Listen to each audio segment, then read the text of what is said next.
आम्हाला धोनी बुवाने या ठिकाणी साथ दिली. बुवानी मी जो गजर म्हटला तेवढा फक्त सांगतो की बुवा मी गजर म्हटला हरकत ना, मी 1.5 तासाचा गजर केला, पण मला जी गाणी म्हणायला सांगितली ते मी फरमाईश पूर्ण केली. त्याच्यामुळे त्याच्यात माझा काही दोष नाहीये. जे तुम्ही सांगला ते मी केलं आणि शेवटपर्यंत तुम्हाला कंटाळवाणं वाटलं ना, एवढंच फक्त आहे. बाकी आम्ही काही एकमेकाचे दुश्मन नाही. रात काही बात काही विषय असतो आणि तसाही विचार केला तर आम्ही काही एकमेकाला बोललेलो पण नाही. त्याच्यामुळे या ठिकाणी अभंग सादर करूया. आणि कसं आहे, कारण जे लिहिले भाळी ते ना चुकी कधी काळी असा विषय आहे. कारण ज्यावेळी श्रीकृष्ण बघा, शेवटचं एक 10-15 मिनिटाचं आमचं भजन आहे आणि शेवटच्या क्षणात तुम्हाला एक चांगलीशी गोष्ट सांगून जातो की श्रीकृष्ण आणि त्यांचे सांपत्न भाऊ साम, गद आणि मदन, हे श्रीकृष्णाचे 3 भाऊ. कोण? साम, गद आणि मदन. बुवाने सांगितलं की त्या ट्रेनच्या वरती जोडपा बसलेला आणि खाली आम्ही 3 जण होतो. पांचाळ बुवा, झोईल बुवा आणि मध्ये एक म्हातारं बसलो. म्हातारा सांगता पाप पाडू नका तुमचं. तर श्रीकृष्णाचे 3 भाऊ साम, गद आणि मदन यांनी काय केलं मंडळी, काय केलं, त्याच्यामध्ये साम हा दिसायला अगदी चांगला होता आणि त्याला काय केलं, त्या मुलग्याला या दोघांनी साडी नेसवली. त्या मुलग्याला साडी नेसवली आणि एका ऋषी तपश्चर्याला बसले होते. त्यांना जाऊन विचारलं, ऋषी हो, नाथ हो, या मुलीच्या पोटातून काय निघेल? आता तो मुलगा होता, त्याला साडी नेसवली, त्याच्या पोटात चिंदकं भरली, त्याला गरोदर बाईचं रूप दिलं आणि त्या ऋषींना विचारलं की ह्या मुलीच्या पोटातून काय निघेल? त्या ऋषी, त्यावेळेचे ऋषी, त्यांनी हातात पाणी घेतलं, लगेच ओळखलं की हे 3 पण माझी चेष्टा करतात. काय सांगितलं? हे 3 पण माझी चेष्टा करतात. त्यावेळेस त्यांनी काय सांगितलं, अरे ह्या मुलीच्या पोटातून जे काय निघणार ना ते तुमच्या वंशाचा नाश करून टाकणार. काय सांगितलं ऋषींनी? काय सांगितलं? या मुलीच्या पोटातून जे काही निघेल ते तुमच्या वंशाचा नाश करेल. आणि ही सगळी गोष्ट त्या 3घांनी जेव्हा श्रीकृष्णाला सांगितली, त्यानंतर त्या श्रीकृष्णाने जेव्हा त्या सांबाचं पोट सोडून बघितलं ना, तेव्हा त्याच्यातून लांब लचक असा मुसळ बाहेर निघाला. मुसळ. आता हा मुसळ जर आपल्या वंशाचा नाश करणार असेल तर मग तो ठेवायचा कशाला? वंशाचा नाश करणार असेल तर मग तो ठेवायचा कशाला? म्हणून त्या मुसळीचा लाकडाचा त्यांनी भुगा केला आणि जी वरती वसवी होती लोखंडाची ती पाण्यात फेकून दिली. पण लक्षात घ्या, जे लिहिले भाळी तेरा चुके कधी काळी, ती वसवी एका कोळ्याला सापडली. त्या कोळ्याने त्याचा भाला बनवला. ही सगळी मस्करी गेली कोणी? श्रीकृष्णाच्या भाऊनी. आणि तो वसवी होती, त्याचा कोळ्याने भाला बनवला आणि तो भाला एक शिकारी, एक व्याध घेऊन गेला. तो भाला एक व्याध घेऊन गेला आणि शेवटच्या क्षणाला ज्यावेळी भगवान श्रीकृष्ण वडाच्या झाडाखाली बासरी वाजवत उभे होते, तेव्हा त्यांच्या पायाची बोटं ही हरणाच्या डोळ्यासारखी चमकत होती. आणि जो व्याध, जो बाण घेऊन गेला, त्या व्याधाला वाटलं, त्या शिकारला वाटलं हरिण आहे आणि त्या दिशेने त्याने बाण सोडला आणि तो बाण लागला कोणाच्या? श्रीकृष्णांच्या अंगठ्याला लागला आणि श्रीकृष्णांचा अवतार कार्य संपलं. म्हणजे एखाद्याची चेष्टा करणं खूप भागात पडू शकतात. काही दिला शाप की वंशाचा नाश होईल. आणि ज्या लाकडाचा भुगा केला त्याची पाणकणीस झाली आणि पाणकणीस यादव एकमेकाच्या अंगावर मारू लागले. आणि जसं जसं पाणकणीस एकमेकाच्या अंगावर लागतंय तस तसा यादव मरून ठार पडतोय. म्हणजे एखाद्याची चेष्टा आपण केली तर आपल्याला किती भारी पडतं. म्हणजे सांगण्याचं तात्पर्य एवढंच की एकनाथ महाराजांकडे एकदा एक माणूस गेला आणि त्यांनी विचारलं, महाराज मी किती दिवस मी आता किती वर्ष जगणार आहे? तेव्हा त्या महाराजांनी काय सांगितलं, अरे तुझ्याकडे फक्त 8 दिवस आहेत. किती? फक्त 8 दिवस आहेत. हे ऐकल्यानंतर त्याला वाईट वाटलं. घरी आला, 5, 6, 7, 8 दिवस गेले. 9व्या दिवशी त्याला आठवलं, अरे महाराजांनी सांगितलं होतं की तू 8व्या दिवशी मरणार. आजचा 9वा दिवस उजाडला तरी मी जिवंत कसा? ही महाराजांची कृपा आहे. लगेच उठला, महाराजांकडे आला, महाराजांचे पाय धरले आणि सांगितलं, महाराज तुम्ही सांगितलं होतात की मी फक्त 8 दिवस जगणार आहे, आजचा 9वा दिवस उजाडला, ही तुमची कृपा आहे. तर महाराजांनी त्याला एक प्रश्न विचारला, अरे जेव्हा तुला कळालं की तू 8 दिवसच जगणार आहेस तेव्हा तू या 8 दिवसात काय केलंस? तेव्हा त्याने काय सांगितलं, सकाळी उठल्यापासून अगदी झोपेपर्यंत मी दारू प्यायचो. ती दारू मी सोडून दिली. त्या दारूच्या नादात मी माझ्या बायकोला मारायचो, ते मारणं सोडून दिलं. दारूच्या नादात किंवा त्या माझ्या मुलांची शाळा किती आहे, मुलं माझी कितवीत आहेत ते बघितलं नव्हतं. आज या 8 दिवसात त्या मुलांना शाळेत घेऊन गेलो. एक छोटीशी आमची जमीन आहे, भावाभावांचा आमचा वाद होता, कशाला पाहिजे 8 दिवस जगणार म्हणून त्या भावाला देऊन टाकली. तेव्हा त्या एकनाथ महाराजांनी विचारलं, रे तुला या 8 दिवसात कसं वाटलं? तेव्हा त्या माणसाने काय उत्तर दिलं, महाराज गेली 40 वर्ष मी जगतोय, या 40 वर्षात जेवढा मला आनंद नाही मिळाला तेवढा मला या 8 दिवसात आनंद मिळाला. याचा अर्थ काय मंडळी, हे कलियुग आहे आणि या कलियुगात आपण जगणार किती आहोत? एक साधारण 50-60 वर्ष आपण जगणार. आणि ह्या 50-60 वर्षात जर समाजाने जर आपल्याला चांगलं म्हटलं नाही ना तर आपला जगून काहीच फायदा नाही. म्हणून प्रत्येकाशी वागताना, प्रत्येकाशी बोलताना आपण प्रेमानेच वागलं पाहिजे आणि प्रेमानेच राहिलं पाहिजे, तरच आपल्याला मान सन्मान. मान दिल्याने मान वाढतो 100% ना. मान दिल्याने मान वाढतो. आज मी बुवांना जर अरे बोललो असतो तर त्यांनी मला कारे बोलले असते. आज मी बुवाला बोललो असतो बुवा टाकीन नाहीसो करून, तर बुवाने मला ठेवला असता. त्याला म्हणतात प्रेम भाव. आणि हे प्रेम भाव या मंडळामध्ये एकदा जोरदार टाळ्या या मंडळासाठी वाजवा. आणि अशीच उत्तर प्रगती या मंडळाची हो परमेश्वराच्या हनुमंताच्या प्रार्थना करतो. आणि त्या हनुमंताप्रमाणे तुमचं हे मंडळ अजून बलाढ्य हो अशी प्रार्थना करतो. या ठिकाणी अभंग सादर करतो. आणि भजनाची एक फरमाईश आहे, भारुडाचं एक चरण म्हणतो.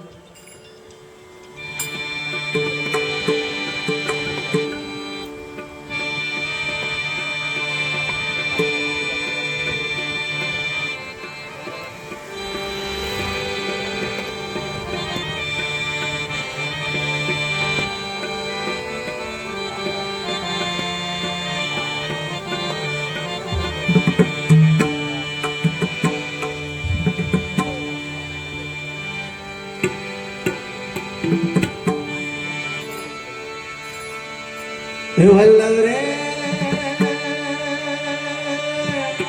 वलव वलव वलव वलव वलव वलव रे. आमच्या पांगळगावचं भारुड आहे मत्स्यगंधा. वल्लव रे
आणि नावेत बसली.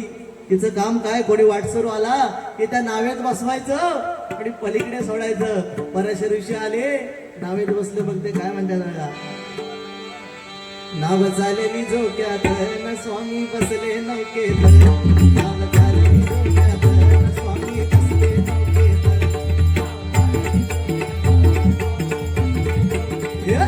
पोर होती जवानीत न खुदकन हसते गालात. पोर होती जवानीत न खुदकन हसते गालात.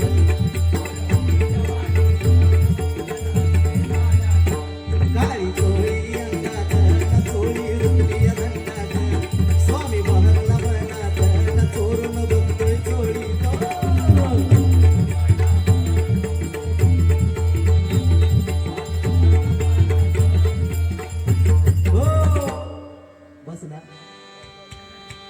तरुणीचे डोळे एवढे चाणाक्ष असतात की पुरुषाच्या नजरेवरून ते त्यांची चाल ओळखतात. तेव्हा त्यांनी त्या मत्स्यगंधाने विचार केला की या ऋषीची नजर काय ठीक दिसत नाही, तेव्हा ती आपलं अंग सावरून बसायला लागली. तेव्हा ती आपलं अंग सावरून बसा, अशी ती कथा आहे. ही 5 पांडवांची पुढे कथा. शेवट कसा दिला, धीवर म्हणे त्या नृपाशी देईन माझी कन्या, धाडशील का पुत्र तुझा तो भीष्मकार्यारण्य.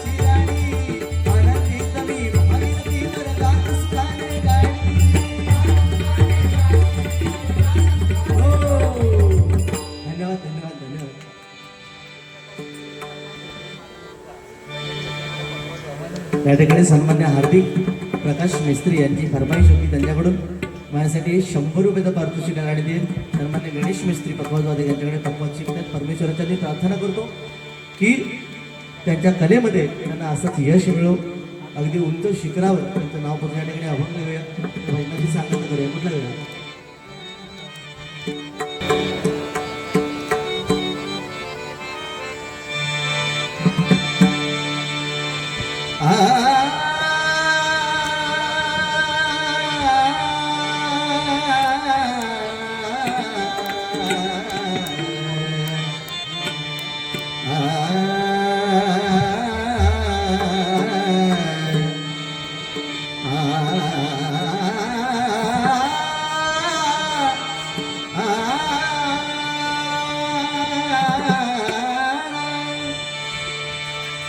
माझा वेडा, माझा वेडा,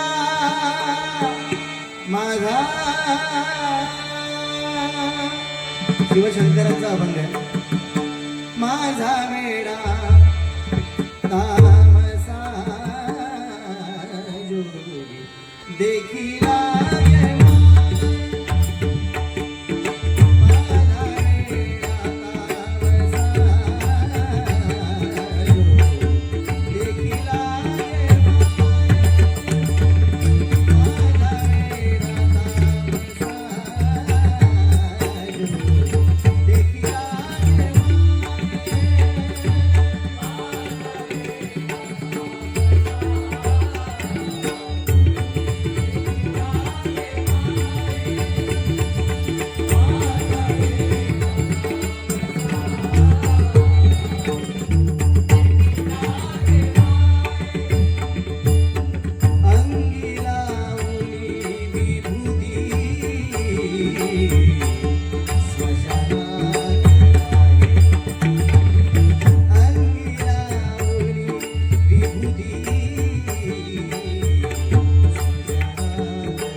श्री साई गणेश दैकाला पथक हनुमान जन्मोत्सव आणि त्यानिमित्त आम्हा दोन भुवन या ठिकाणी भजनाच्या माध्यमातून परमेश्वराची सेवा करण्याची सुसंधी या मंडळाने प्राप्त करून दिली। त्याबद्दल या मंडळाचे सर्व पदाधिकारी, अध्यक्ष, उपाध्यक्ष, सर्व सभासद, त्याचप्रमाणे महिला मंडळ या सर्वांचे आभार मानतो। त्याचप्रमाणे आम्हाला ज्यांनी फोनद्वारे कॉन्टॅक्ट केले त्यांचे मित्र सन्मान्य पेंडुलकर साहेब यांचे देखील आभार मानतो। त्याचप्रमाणे आम्हाला आज जोडीदार जे बुवा लागले ते आमचे मित्र सन्माननीय ज्येष्ठ भजनी बुवा संतोष जोईल बुवा यांचे देखील आभार मानतोय। बुवांची सर्व मंडळी, पक्वाजवादक याचे देखील आभार मानतो। या ठिकाणी तुर्तास किंवा सगळ्यांची रजा घेतोय, कारण आता सकाळी मांडवी पकडून कणकवलीला उद्या बारी आहे, हरकत नाही। आणि बुवांनी सांगितलं ते खरं आहे, 1 तारखेला माझं लगीन आहे, तर सगळ्यांनी घ्यावा।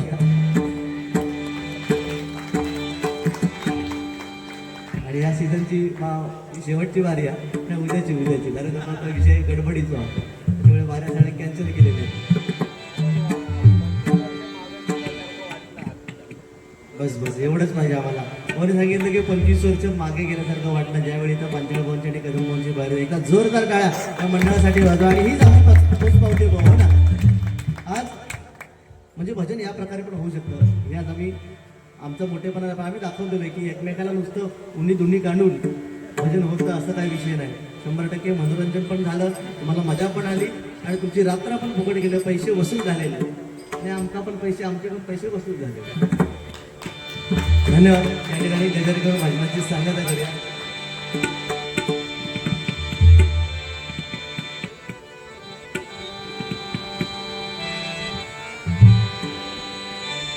हरे रामा हरे कृष्णा हरे रामा हरे कृष्णा हरे रामा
माऊली ज्ञानेश्वर सदा संतांचा